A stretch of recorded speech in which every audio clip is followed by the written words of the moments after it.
불멸의 철새 김성태입니다. 이런 거 없습니까? 뭐 저렇게 안민석 의원처럼 저렇게 참 살기도 쉽지 않은 건데 참 대단하다. 김성태 의원님은 제가 업어드리고 싶어요. 왜요? 최순실 재산 몰수하려고 특별법 추진하는 여야 초당제 의원 모임을 만들었는데요. 예. 자유한국당은 딱 한 분만 참여했는데요. 그분이 바로 제 앞에 앉아 계시는 김자, 성자, 태자 김성태 의원님입니다. 최순실 존경합니다. 특별법에 동참한 유일한 야당 의원입니까? 아니 자유한국당 유일한 자유한국당 의원. 네네네. 왜 그러셨습니까? 소신의 정치인. 뭐, 소신의 정치인. 뭐 그 부분 아직은 거기까지는 가기 힘든 것 같습니다. 큰 철새 한 번 하셨기 때문에. 예. 참 김어준 공장장 참 내가 방송 잘하려고 마음 먹고 오는데도 참 당신 초치는 거 보면 하여튼 이 방송 진행자 맞는지 참 어려워요. 있는 그대로 얘기하죠. 뭐 사실상 안민석 의원 앞에 계십니다만은 안민석 의원이 추구하는 최순실 이 재산 추적을 통한 이걸 국고 환수하는 부분 뭐 적극적으로 공감하고 동의합니다. 또 저는 거기에다 더 붙인 게 있어요. 사실상 이 나라를 거들내고 또 어떻게 보면은 이 보수 정치를 뿌리채 뽑아버린 그런 장본인입니다. 그렇기 때문에 두 번 다시 대한민국의 이런 불행한 역사를 종식시키기 위해서라도 무능하고 탐욕에 찬 세력들이 한마디로 국가 권력을 사유해서 불을 치부했다 그러면은 그는 끝까지 추적해서라도 그는 발본 시행을 해야 되는 거죠. 그런 교훈을 우리가 안민석 의원이 추진하는 이 최순실 재산 몰수에 관한 내용은 그런 차원에서 저는 참석입니다. 그런데 자유한국당 왜 가셨어요? 제가 하는 일은 자유한국당 의원님들은 무조건 색안경을 끼고 보는 경향이 없지 않아 있어요. 그렇죠. 그건 사실이죠. 없잖아요. 왜 그래요? 사실상 안민석 의원이 지금 뭐 우리는 정권을 내놓았고 대한민국 헌정사의 초유의 탄핵 대통령 내놓지는 않았죠. 뺏긴 거죠. 내놓고 싶지 않았는데. 참 언제까지 저는 이게 이 법이 보수 진보 여야 그런 진영의 관점에서 볼 수 있는 법이 아니고요. 대한민국의 이 법은 정의를 바로 세우고 부정부패를 척결하는 법이기 때문에 자유한국당 의원님들이 그런 오해를 하지 말았었으면 좋겠어요. 그렇습니다. 그래서 제가 좀 뭐 말씀을 더 붙인다면은 이게 이제 이참에 지난 대선 공간에서 비록 나온 이야기지만은 분명히 더불어민주당의 핵심 정권의 지금 현재 가장 중심 인물인 그런 인사들이 보수 계멸, 이 보수 계멸론을 들고 나왔단 말이에요. 20년 안에 이제 보수 완전 계멸시켜버리자. 아니 보수가 존재하지 않고 어떻게 진보가 있습니까? 그러니까. 서로가 그러니까 안민석 적절하게 의원처럼 견제하면서 진보와 보수가 고루 날개짓을 하면서 균형 있는 세상을 만들어내는 게 그게 우리 정치인들이 추구해야 될. 근데 김성태 가장 의원처럼 큰 가치예요. 건강한 합리적인 보수 그런 노력을 김성태 의원님은 하시거든요. 근데 아니, 보수 스스로가 자기들은 불의한 세력이고 부패한 세력이라고 딱 프레임에 갇혀 있으면은 정말 개별을 당할 수밖에 없는 것이죠. 특히 최순실 재산은 국민들 재산이고 국민들의 피와 땀이거든요. 왜냐하면 이게 채태민 거였으니까. 그죠? 그런 차원에서 시거였으면 그 전에 이제 박정희 대통령과 관련이 있고. 그거는 이제 조사를 해봐야 되는데요. 그러니까 제가 이제 그 대한민국의 부분을 좀 전에 이야기하다가 이제 좀 막혔는데 최순실 국정농단과 최순실 일가의 재산 부정 축제가 이번에 국정조사 특위라든지 특검 과정에서 만천하에 알려졌어요. 그렇다면은 이런 온당하지 못한 그런 쉽게 말하면 불을 치닫은 부분에 대해서는 분명히 우리 세상이 우리 사회가 바로 잡아야죠. 그렇지만은 이걸 입법화하기까지는 상당히 넘어야 될 산이 아주 큽니다. 우리 안민석 의원 잘 아시다시피. 그동안 뭐 공청회에서도 지적은 됐습니다만은 이 헌법상 평등 원칙에 그 어긋나는 그런 소급 입법 문제라든지 또 행법상의 이 명확성의 원칙 뭐 이런 부분들이 저촉될 수 있는 그런 개념들의 명확한 규정 같은 문제를 해결하지 않으면 상당히 어려운 부분이 있어요. 안민석 의원이 이 법을 친일 그 재산 환수법을 뭐 상당히 많이 그 인용한 거 아닙니까? 적용하고죠. 그렇다면은 이 친일 재산 환수법이 이게 소급입법이거든요. 그러니까 역사적으로 이걸 이례적인 그 공동체적인 가업이라는 점에서 합헌성을 인정받았어요. 그렇듯이 뭐 이 지금 현재 최순실 재산 환수 특별법도 뭐 그런 법안 성안에 심혈을 기울이고 있는 만큼 뭐 저는 잘 되라고 봅니다. 우리 아시는 분은 알겠는데 사실 이 법은 제가 법률가가 아니기 때문에 대한민국 최고의 법률가로부터 초안 작성을 제가 부탁을 드려서 또 사찰에 걸친 공청회를 그친 나름대로 완성도를 높인 법이고요. 그럼에도 불구하고 이 법의 통과 가능성은 굉장히 가능성이 좀 현재 단계에서는 낮다고 봅니다. 그래서 제가 전국 다니면서 국민들에게 이 법 제정의 필요성을 몇 명이 부족하죠? 이유고요. 몇 명이 부족합니까? 아니 지금 초당 모임은 25명으로 구성됐고요. 그래서 초당 모임이 중심이 돼가지고 다음 주에 그 의원들 발의 동의서를 받는데요. 한 150명을 목표로 하는데 뭐 몇 명이 되든 간에 그 명단을 국민들이 원하시면은 제가 좀 결단을 해서라도 공개 언론에 그게 뭐 결단까지 필요합니까? 왜냐하면 동료 의원들이 관련된 문제이기 때문에 어쨌거나 이 최순실 재산 몰수 특별법을 이런저런 이유로 만약에 반대한다면 이것은 최순실 재산 몰수를 반대하는 것이거든요. 그래서 국민들의 관심 또 국회에 또 승원이 있기를 바라겠습니다. 그러니까 안민석 의원님이 이 최순실 재산 환수 왜 이렇게 조용조용히 특별법이 말씀하시죠? 성공하기 위해서는 네. 절대 정치적인 정쟁을 야기하는 어떤 그런 정치 수단으로 가져가서는 안 된다는 거예요. 명심하겠습니다. 그건 바로 뭐 일간에 이렇게 올라가면은 박정희 뭐 흔히 말한 이 재산이 박정희하고 상관이 박정희 있습니까? 전 대통령의 뭐 흔히 말하는 정치 비자금까지 거슬러 올라간다. 그게 관련이 돼 있어요. 아니 제가 뭐 두 분의 얼굴을 보고 있는데 너무 진지해가지고 아니 지금 그런 측면에 이미 뭐 적응이 안 다 되시네요. 아시면서 그렇게 표정 지으면 안 서로 되시고 쳐다보시면서. 그게 자꾸 읽혀요? 네, 그 읽히고 이렇게 되면 큰일 또 났네. 뭐 여차 잘못하면 이게 정쟁으로 DJ 비자금 또 뭐 전직 대통령 알겠습니다. 이런 문제까지 가버리면 이 그래서 특별법은 대한민국의 그래서 부정부패를 일소하고 정의를 바로 세우는 법이다. 그렇습니다. 그 예, 최순실이라는 이 한마디로 망고의 죄인이 있지 않습니까? 이는 지금 이 시대를 망친 이 사람에 대해서 우리가 명확한 단죄를 하자는 근데 거죠. 최순실 처단법이다. 네, 의원님만 왜 했을까요? 왜냐하면 탈당해서 다시 입당하신 분들 한 10여 분은 이 문제의식을 공유할 것 같은데 왜 그분들은 안 하셨을까요? 안민석 의원의 이런 최순실 재산환수 특별법은 아직까지 전체 국회의원 300명이 예.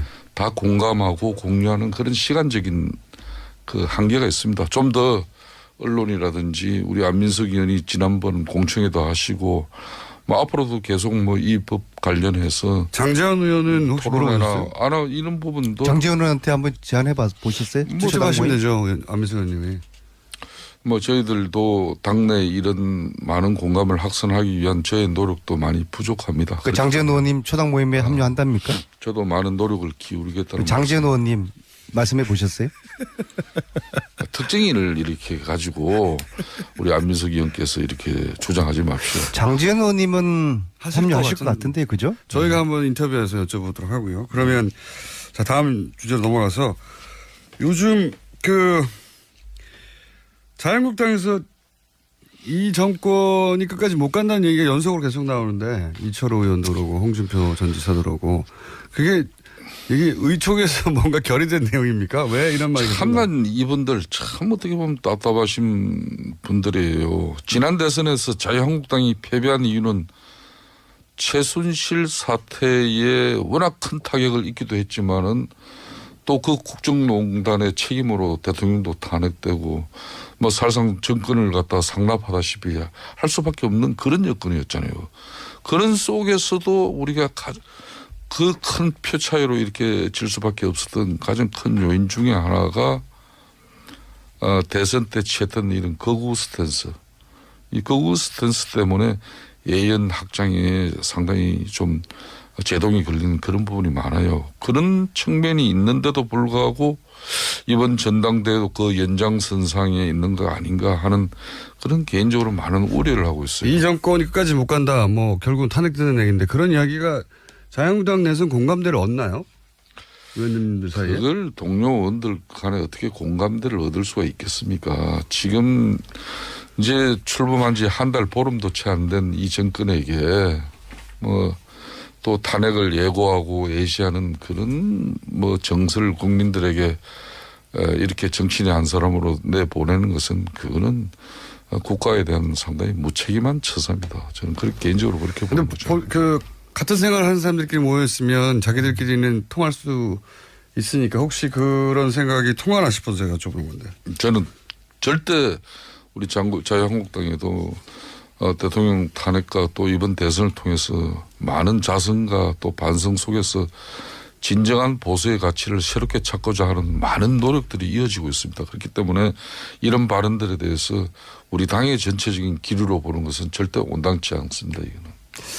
제가 요즘 전국적으로 북토크 다니다가 북콘서트. 여의도에 별 신경을 안 썼더니 참 별일이 다 생기는데요. 강동우 의원님이 신경을 쓰셨어도 생겼었을 일입니다. 강동우 의원님이 이번에 서울시 당 위원장이네요. 제가 예. 어젯밤에 사이트를 뒤져봤는데 이런 말씀하셨어요. 상대가 깡패 같은 놈이기 때문에 우리를 깡패라고 문재인 대통령을 깡패입니까? 이철호 의원님 이 정권 오래 못 갈 것 같다. 홍준표 의원님 역시 저는 의원이죠 후보 이 정권 오래 못 간다. 정말 아직 2달도 안 된 문재인 정부를 향해서 이런 저주 섞인 탄핵 발언을 했는데요. 강동호, 이철우, 홍준표 세 분께 정중하게 여쭙겠습니다. 국민들이 우습죠. 이거 국민들 우습게 보는 정당은요. 국민들에게 탄핵당할 것입니다. 의원님은 여의도에서 직접 여쭤보시면 되잖아요. 제가 지금 전국 단위라고. 저분은 지금 책 좀 팔아야 돼요, 아직. 좀 뭐 이런 것 같습니다. 좀 전에 안민석 의원께서 지적한 그 워딩대로 하면은 국민들 상식에도 분명히 납득치 않는 그런 적절치 못한 발언들이에요. 그렇지만은,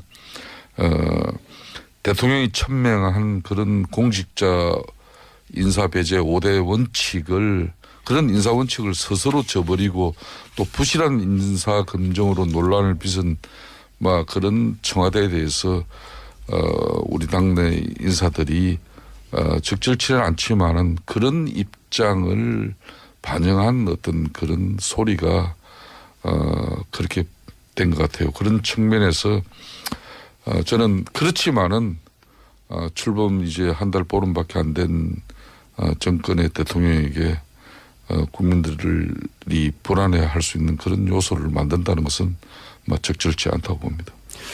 특히 지금 이제 인사청문회 말씀하셨는데요. 이거 인사청문회 하다가 날밤 지색이 생겼어요. 지금 전체 17명이 인사청문 대상인데요. 아직도 9이 남아 있습니다. 아직도 절반도 못 왔고요. 참 국정농단으로 인해 가지고 국정의 공백이 지금 생긴 거 아닙니까? 이 국정 공백의 책임, 1차적인 책임이 자유한국당에게 있는 거거든요. 그러면 이번에 인사청문회만큼은 이 공백을 줄이기 위해서 좀 통 크게 함께 협력해서 통과를 조속히 시켜서 국정을 안정시키자라는 자세를 가지는 것이 야당, 특히 자유한국당, 바른정당 이 국민들이 그래도 인정할 수 있는 그런 정치적인 판단과 행위거든요. 그런데도 왜 이렇게 국정 공백을 오래 가도록 인사 정국을 오래 끌까? 제가 지난주 그랬지 않습니까? 이 절박한 야당 내에 그런 상황이 있기 때문에 인사청문회 전국을 올해 어쩌면은 뭐 장마철까지 끌고 싶어 할 겁니다. 저는 이제 자유한국당은 제1야당입니다. 과거의 민주당의 그 잘못된 악습이나 폐습은 절대 배제해야 된다고 봅니다. 우리 좀 전에 안민석 의원이 저들 얘기하니까 우리 공장장이 듣기도 조금은 뭐 생소하고 조금 좀 약간은 좀 똑같이 하고 있잖아요. 똑같이 혹은 조금 더. 아니 지금 그래서 제가 국정공백의 책임이 자유한국당에 있는데 본인들이 이거 빨리 메워줘야죠. 우리도 이런 걸 참 어디서 배웠겠습니까? 어디서? 그냥 막 그거는 이런 거는 배워서는 안 된다고 보는데. 민주당에서 배워서 한다는 거 아니고. 아니 저희들이 과거에 국정공백을 초래한 그런 사태가 있었습니까? 이건 초유의 사태예요. 제가 초유의 안민석 사태. 의원께 제안을 인사청문을 길게 끌고 그런 얘기를 안민석 하시거든요. 의원께 제안을 드리겠습니다. 끝나지 않은 전쟁에 푸콘서트 좀 중단하고 또 끝나지 않은 전쟁에 뭐 영화 준비도 조금 시간을 줄여서라도 청와대 인사검증팀에 파견 지원을 나가셔가지고 그 최순실 이런 뭐 국정농단에 대한 그 추적 정신으로 대통령 지금 현재 지금 현재 추천하는 인사들에 대해서 좀 송곳 같은 사전 검증을 좀 해주세요. 아마 안민석 의원이 사전 검증을 통해 가지고 대통령께서 발표하시는 그런 강요라면은 절대 국회 청문회에서 뭐 이런 솔깃한 표정으로 지금. 아니, 절대 문제 안 걸려요. 5대 인사 원칙 중에서 청와대에서 안 물어보죠, 근데. 탈탈 틀어도 예. 걸리지 않을 딱 한 사람이 있다고 어떤 기자가 그러더라고요. 누군데요? 뭐 제가 굳이 제 입으로 이야기하지 않겠습니다. 의원님 스스로를 말씀하시는 겁니까? 제 입으로 이야기할 수는 없고요. 왜냐하면 저는 최순실이가 저를 검증하지 않았습니까? 15년에 안민석 탈탈 틀어라. 안민석 뒷조사해라. 5개 아니라 50개도 제가 다 빠져나갔거든요.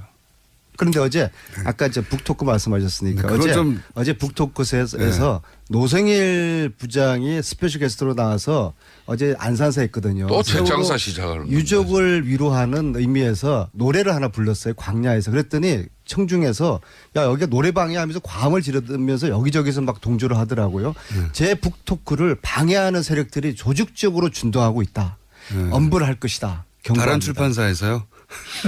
정권 출범 초기에 첫인상은 상당히 중요합니다. 인사검증 잘해야죠. 그렇기 때문에 안민석 의원 같은 분이 청와대 대통령께 좀 직언이 필요한 시기예요. 연락이 안 되고요. 지금 연락이 안 되더라도 돼야죠. 저분이 제가 알기로는 이번에 대통령 아마 다음 주 미국 방문하는데 한미 정상회담에 그리고 국가 보안 문제를 대통령 아마 민주당의 수행 아직 결정되지 않았어요. 수행 인사 중에 만일 안민석 의원 같은 사람 안 데려가면은 문재인 대통령 그 국가 정말 보안인데 영어도 잘 안 되시고. 영어는 미국에서 박사학위까지 하신 분인데 왜 영어가 안 됩니까? 조국 민정수석이 저를 민정수석 특별 보좌관으로 채용해 주십시오. 아니 그럼 그러니까 제가 안민석 열심히 의원님, 뒷받침해서 송곳 같은 그래서 인사들을 내가 하겠습니다. 지금 왜 직언이 필요하면요.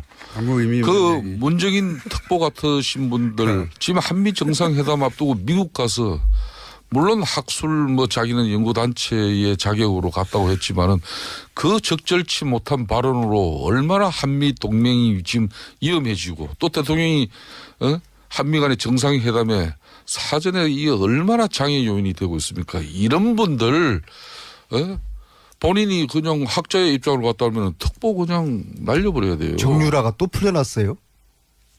갑자기 웬 정유라예요? 왜냐하면 문재인 특보 발언에 관해서 공부가 지금 안 돼 있어요. 그리고 장관들 제대로 본인 송영무 지금 현재 국방부 장관 같은 경우도 그분이 해군 참모총장 시절에 그 부적합한 행동들에 대해서 요 근래 계속 언론에서 지금 부적격자의 인상을 지울 수 없는 그런 기사가 나오고 있잖아요. 그러면 안민석 의원께서 이런 분 더 이상 논쟁 끌지 말도록 자진 사퇴하도록 입장을 청와대가 가질 수 있도록 조국 수석에게 전달해 주세요. 사법부는 정유라를 잔챙이로 보는 것 같아요. 정유라는 영린이고 핵심인데 왜 정유라를 이렇게 풀어줘서 국민들 화병을 또 도지게 만들죠? 어떨 도사는 어떻게 생각하세요? 글쎄요. 저도 영장 기각에 유감이 많습니다. 예. 이거 완전 정유라 봐주기 아닙니까? 그렇게까지는 모르겠으나 적어도 구속해야 될 여러 가지 필요가 있죠. 아니 예. 대통령을 초등학교 이후에 한 번도 못 봤다고 해놓고서 최근에 대통령하고 또 전화했다는 게 드러나지 않았습니까? 여기 대해서는 어떻게 생각하세요? 그러니까 영화 이 타짜에 나오는 어뜰도사 공장장에게 물은 거예요. 제가 개인적으로 한국 영화 중에 좀 진짜 재밌어서 두 번 본 영화가 그 타짜라는 영화가 있어요. 두 번씩이나. 예, 예. 그 주인공 조성우 씨가 대사 중에 이런 말을 해요. 어차피 내가 아는 사람들은 다 다치거나 죽었다. 이건 안민석 의원도 이런 뭐 말을 자주 하는 편인데 정작 이 영화배우 조성우 씨한테는 이 영화가 해피엔딩으로 끝납니다.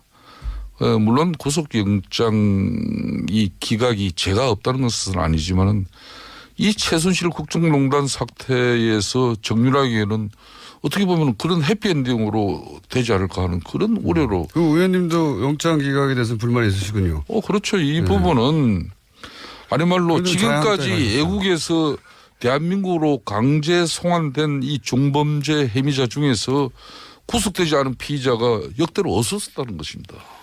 이게 좀 근데 이상한 상황이에요. 이번에 이상한 정유라를 영장 기각시킨 그 판사가 우병우를 기각시킨 그분이고 또 고영태를 구속시켰던 판사더라고요. 저 참 이게 뉴스공장에서 좀 다 다룬 이야기입니다. 아, 그래요? 네. 자, 그건 아세요? 지금 우병우 재판장이 누군지 아세요? 모릅니다. 지난번에 우리 3월 달, 제 기억 3월 20일 날로 기억되는데요. 3월 16일 날로 기억되는데 이 자리에서 우리가 이재용 부회장의 주심 판사가 최순실 후견인이었다. 부장판사의 네, 장인이 장인이. 예. 최순실의 후견인이었다. 였다라고 해서 이게 그분이 공정한 재판이 의심스럽다라고 했더니 하루 만에 그 주심판사 바뀌었지 않습니까? 예. 근데 그 분이 지금 우병우 재판을 맡고 있어요. 아, 그래요? 아이고 참 미치겠어요. 이게 어허. 우연의 일치입니까? 우연히 일치겠죠. 근데 우연의 일치길 바라겠어요. 이게 만약에 의도되거나 기획된 거라 그러면은 대한민국이 슬픈 것이죠. 그러지 않길 바라겠지만 근데 저는 그러니까- 그분이 네. 지난번에 그런 일이 있었으면은 민사재판부로 갔어야 된다고 봅니다. 내가 형사재판부에 있는 한은 이 사건을 맡을 수밖에 없고 오해를 받을 수 있으니까 민사재판부로 보내달라 내지는 이 국정농단 관련된 재판은 나를 배제시켜달라. 스스로. 그렇게 했어야 되는 것인데 네. 왜 또다시 이런 오해를 받아서 최순실 국정농단 사건을 하지 않는 게 오해를 받지 않는 길이긴 하죠. 지금은. 그 상식적으로 예. 제가 아는 판사들한테 물어봤어요. 그러면 자기들은 이런 재판 안 맞는다. 민사재판부로 갈 것이다. 스스로 안 그것이 맞는다고 할 수 순리다. 있는데 예, 제도가 있는 걸로 판사님들한테 아는데. 그렇게 이야기를 들었어요.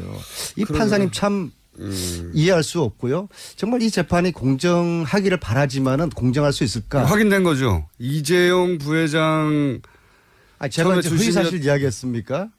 허위사실을 얘기한 적이 허위사실 이야기했으면 제가 이 자리에 이대로 네. 있을 것이며 불완전한 사실을 최순실이가 얘기한 적은 많으십니다. 저를 놔뒀겠습니까? 의혹 제기는 대한민국에서 의혹 제기가 제일 아니라- 많이 하시는 분 중에 하나죠. 의혹 제기가 아니라 이거는 팩트예요. 그분이 지금 그러니까요. 우병우 재판을 맡고 있는 주심 판사예요. 네. 최순실